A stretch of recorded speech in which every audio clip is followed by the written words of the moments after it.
নমস্কার বন্ধুরা, সবার প্রথমে জানাই আমার চ্যানেলে তোমাদেরকে স্বাগত। তোমরা সবাই কেমন আছো? আশা করি তোমরা সবাই খুব ভালো আছো আর আমিও খুব ভালো আছি। তো এইদিকে দেখো, ঘড়িতে 6:30 বাজে। আমি আজ সকাল সকাল ঘুম থেকে উঠে পড়েছি। আজ আমি আর বোন মিলে যাব মহাদেবের মাথায় জল ঢালতে। তো যাই হোক, স্নান টান করে তোমাদের সাথে দেখা হচ্ছে। এইদিকে দেখো, আমি আর বোন সম্পূর্ণ রেডি হয়ে গেছি আর আমরা মন্দিরেও চলে এসেছিলাম। মা কাকিমণি অনেকটা আগে চলে এসেছিলো, ভিড় হবে বলে, লাইন দেবে বলে আমাদের জন্য, কিন্তু মন্দির ফাঁকা ছিল, জলদি জলদি জল ঢালা হয়ে গেছিলো আর আমরা বাড়িও চলে এসেছিলাম। তারপরে ফ্রেশ ট্রেশ হয়ে বসে পড়লাম খাওয়া দাওয়া করতে। সকালে চা খাওয়ার টাইমটাই খেয়েছিলাম গরম গরম বেগুনি আর সাথে ছিল চা। তো যাই হোক, গরম গরম বেগুনি আর গরম চাটা খেয়ে বেশ ভালোই লাগলো।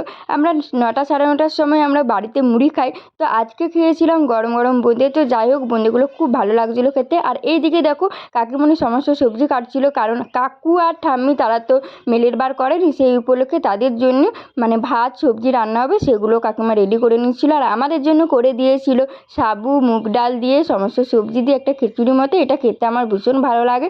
তারপরে বিকেলে খেয়েছিলাম একটু তরমুজ। তো তরমুজটা বেশ ভালোই লাগে এই সময় খেতে, সেজন্য একটু তরমুজই খেলাম। অন্য ফল খেতে আর ইচ্ছে করছিল না, এমনিতে আমার ফল খুব একটা প্রিয় নয়। আর সন্ধ্যাবেলায় খেয়েছিলাম একটু লিকার চা, এই চাটা খেতে খুবই ভালো লাগলো। আর রাতে খেয়েছিলাম ছোলার ডাল আর লুচি। তোমরাও কিন্তু মেলের বার উপলক্ষে সারাদিন এরকম খাবার খেয়ে থাকতে পারো। তো ভিডিওটা কেমন লাগলো অবশ্যই কমেন্টে জানিও। সবাই ভালো থেকো, সুস্থ থেকো, টাটা।